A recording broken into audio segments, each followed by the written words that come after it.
Meu nome é Eduardo Pereira da Silva, tenho 26 anos e eu sou transplantado de rim desde o dia 25 de maio de 2016.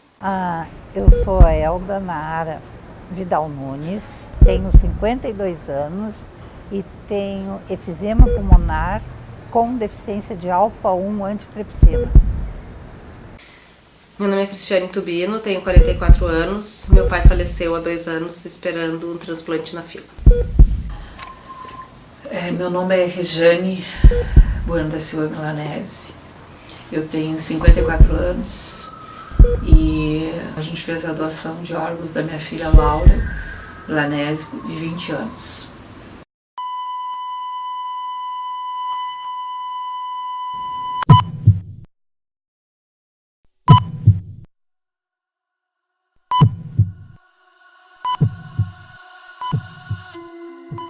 Uma rotina de esperança que parece não ter fim. Eduardo, Nara, Cris e Rejane, todas histórias revelam uma angústia, a espera por um órgão. E justamente aqui no Rio Grande do Sul, essa expectativa de prosperidade não é nada animadora. Segundo dados da Associação Brasileira de Transplante de Órgãos, existe uma necessidade anual estimada para transplantes de órgãos. Em 2016, era preciso 90 transplantes de pulmões, porém, apenas 35 foram realizados. De coração, haviam 90 e 25 foram feitos. Lá em Rio Grande, me deram 6 meses de vida. O dia que eu soube disso, eu dei uma festa. Já que é 6 meses que eu tenho, então vamos viver? E eu gosto de viver. É por isso que eu estou aqui. Como manter a expectativa que as coisas deem certo em um cenário tão difícil? É aí que surge a esperança. É ela que desperta sorrisos, transforma tristeza em aprendizado e a morte em vida. Faz números serem apenas números.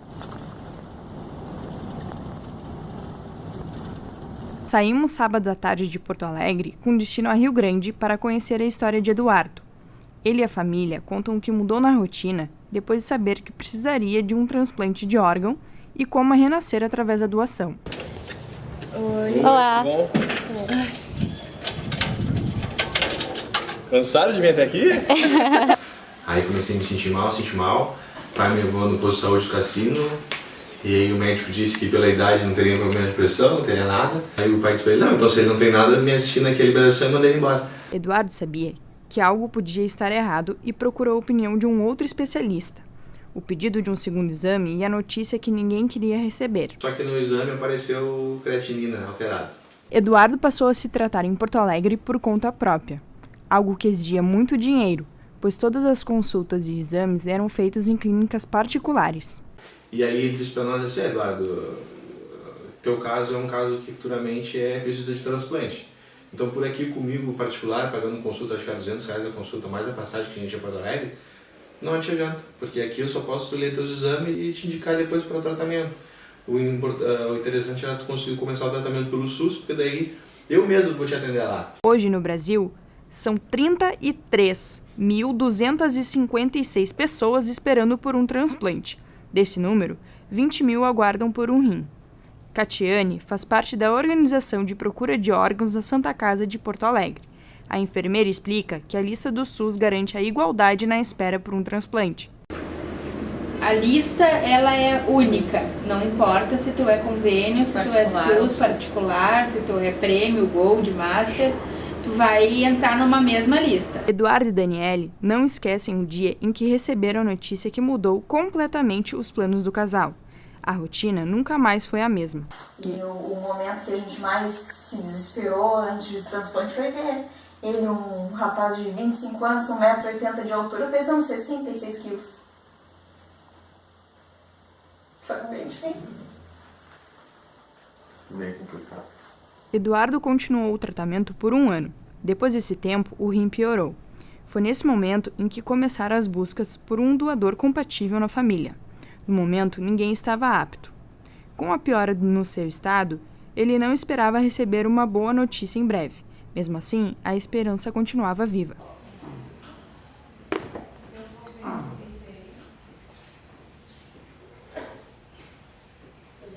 Também moradora de Rio Grande, Elda Nara, carinhosamente conhecida como Naara, teve que mudar totalmente sua vida após ser diagnosticada com enfisema pulmonar, doença respiratória grave que acaba diminuindo a elasticidade dos pulmões, restringindo sua capacidade. A alfa-1 é uma doença que eu fui descobrindo.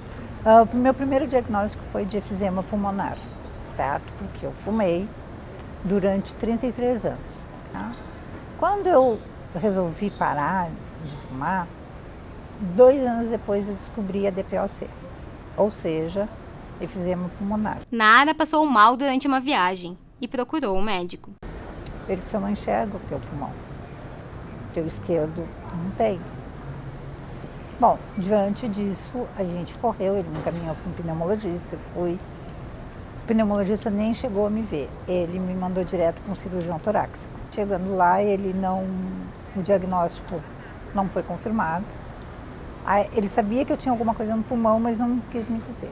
A saída era o transplante. Sem estruturas para fazer o tratamento na cidade de Rio Grande, no sul do estado, Naara não teve outra opção. Mudou-se para Canoas, região metropolitana de Porto Alegre, para manter a esperança viva. A espera de Eduardo durou 8 anos. Uma ligação encerrou um longo tempo de sofrimento.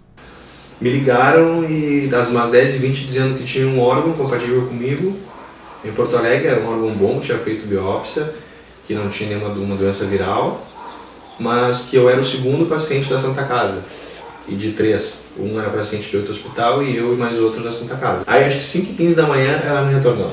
Disse: aqui a doutora, não me lembro o nome dela, de Porto Alegre, tinha falado contigo. Olha, eu nunca tinha visto isso na minha vida, mas o rapaz desistiu agora, aqui, e não vai fazer mais o transplante. Então sobrou pra ti o órgão, é teu. Vem de logo pra Porto Alegre porque tu vai fazer o transplante, a equipe tá te esperando. O telefone tocou, era aquele desespero, e agora quem vai em um carro? Então tinha que ele, né, o motorista, que foi o cunhado dele, a irmã, eu e ela, nós fomos. Mesmo assim, a rotina de Eduardo não foi feita só de alegrias. Aí como o rim ficou muito tempo me aguardando, porque ele ficou 26 horas, ele acaba, como é que eles falam, ele acaba perdendo as células dele, né? A minha creatina demorou muito a baixar, a ureia também, né, potássio também, aí comecei a fazer hemodiálise. A esperança mais uma vez foi determinante.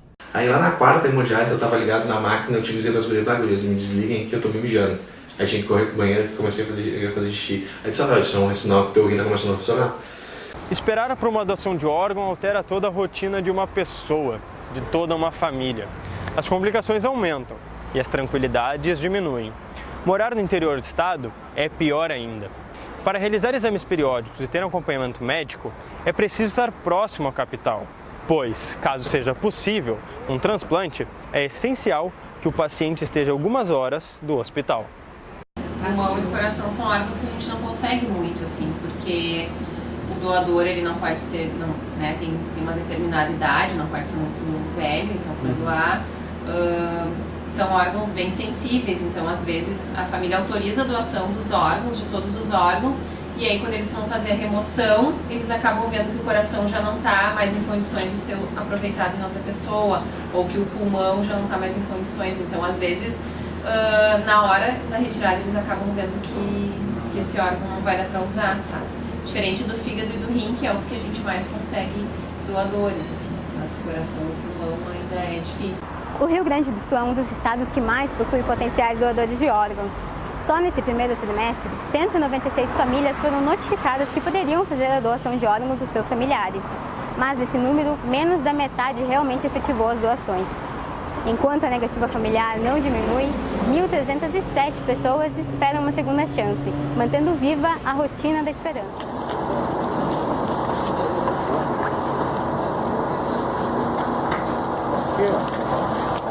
Na madrugada de segunda-feira, acompanhamos Eduardo e a esposa até uma de suas consultas mensais na capital gaúcha.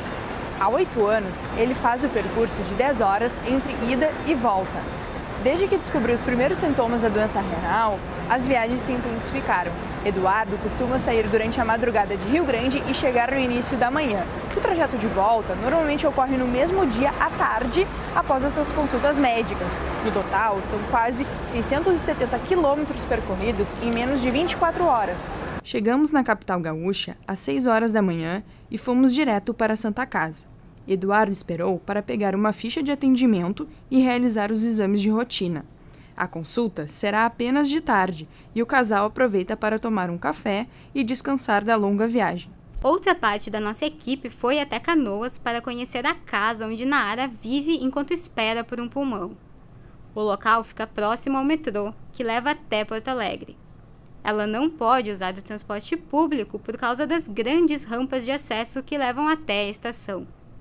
O trajeto a deixaria sem fôlego e poderia causar risco à sua saúde. Para se locomover entre um local e outro, ela usa transportes alternativos que acabam pesando no seu bolso.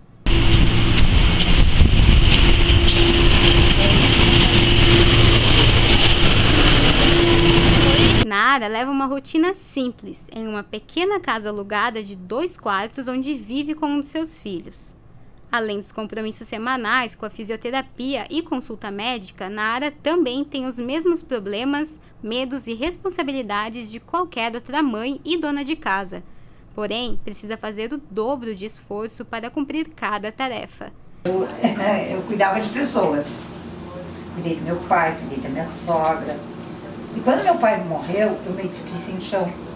Porque ele era minha fortaleza. Se eu hoje sou assim, eu devo a ele essa alegria, porque ele nunca se entregou à doença. Então, o exemplo que ele me deu foi muito grande. Fazer 9 anos. As lembranças fazem parte da rotina de Nara, umas um tanto felizes. Eu tinha meu dinheiro, não dependia de mais ninguém. Outras, nem tanto. Ele veio mesmo.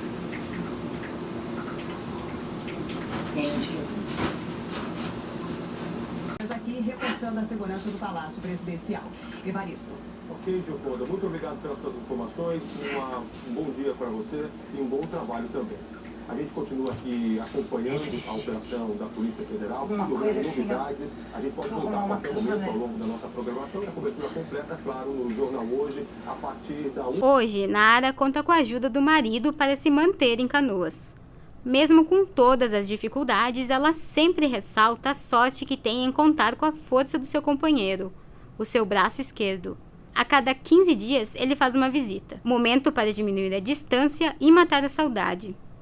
Para tentar amenizar os obstáculos, ela está em busca de um direito que não lhe é prestado, o tratamento fora domicílio, que deveria prestar assistência a pacientes que não encontram condições técnicas para tratar suas doenças no município em que vivem. E aqui no Rio Grande do Sul, eu moro em Rio Grande. Não é tão pertinho de Porto Alegre. Eu não consigo chegar aqui em 2 horas. Eu não tenho como fazer físio 2 vezes por semana morando lá em Rio Grande. E cadê a ajuda do governo para nós?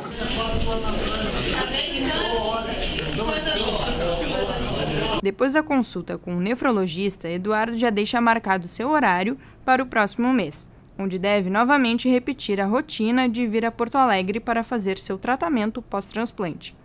Com os exames em dia e sem alteração em seu quadro geral, ele volta para Rio Grande, onde segue esperando resultados positivos.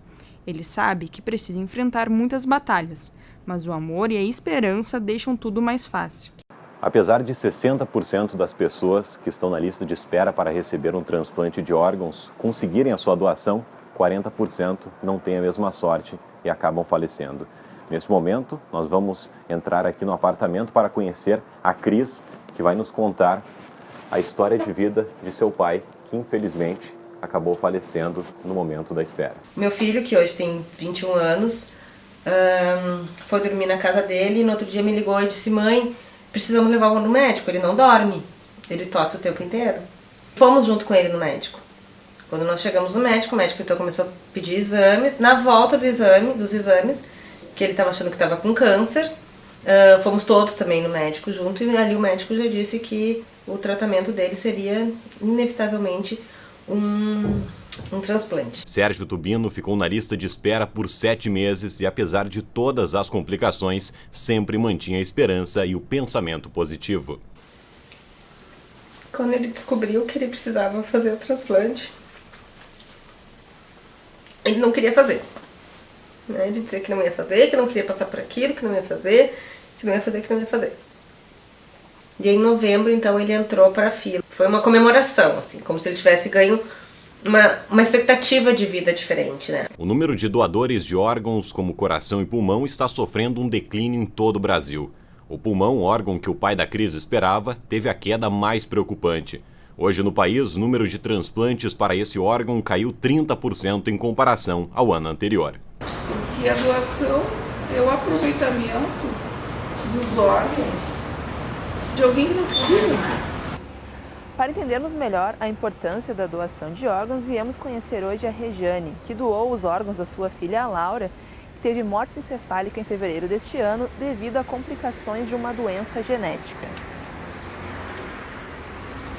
Apesar de sua doença genética, Laura sempre foi uma menina muito comunicativa. Sua mãe, Rejane, diz que os problemas começaram após voltarem de um bar, onde foram passar o tempo. Levantei para ir no banheiro, quando eu levantei para o banheiro eu ouvi um barulho do quarto dela, como se fosse um barulho de convulsão, assim, alguém gemendo, um gemido de convulsão. Daí eu bati na porta, ela não atendeu, bati mais vezes, e daí eu vi que ela não estava tendo convulsão, daí eu chamei meu marido, e ela tinha fechado a chave a porta, nós arrombamos a porta e ela estava lá, numa situação bem difícil, assim, tinha convulsionado, estava virada de barriga para baixo, roxa, sabe, uma situação que chamamos a ambulância foi seguida, levar para o hospital. Após ter alta do hospital, Rejane conta que o estado de Laura foi piorando aos poucos. Passaram a surgir espasmos musculares frequentes e o comportamento ativo da filha deu lugar a ações mais passivas. Laura voltou novamente ao hospital após uma crise de pressão alta. O que ninguém sabia é que essa era a última vez que ela voltaria para casa. Eu entrei assim, né? Eu voltei e disse a Laura, ela não está mais ali, ela já foi, tenho certeza. Para a família de Laura, a doação de órgãos surgiu como um alento em meio a tanta tristeza. Naquela hora, assim, que veio a sensação, a certeza de que ela tinha ido embora, a doação para mim foi um conforto, foi como se ela vivesse, ela não tivesse morrido.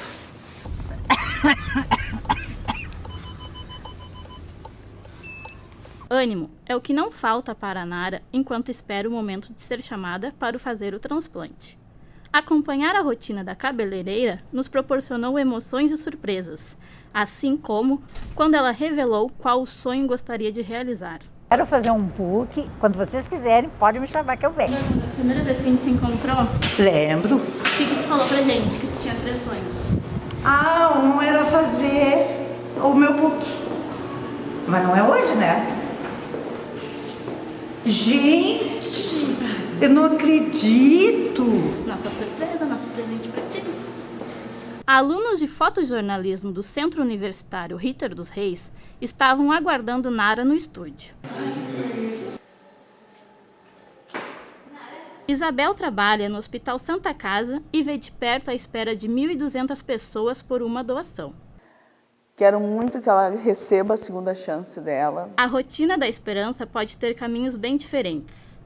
Por fim, aprendemos mais uma palavra no dicionário da superação: a solidariedade. É apenas ela que pode fazer toda a diferença neste processo, de tal forma que basta apenas mudar uma simples pergunta para entendermos o verdadeiro sentido da doação de órgãos. A pergunta certa a se fazer não é: você é doador de órgãos? Não. A pergunta certa é: você aceitaria um órgão? Se você precisasse, você aceitaria?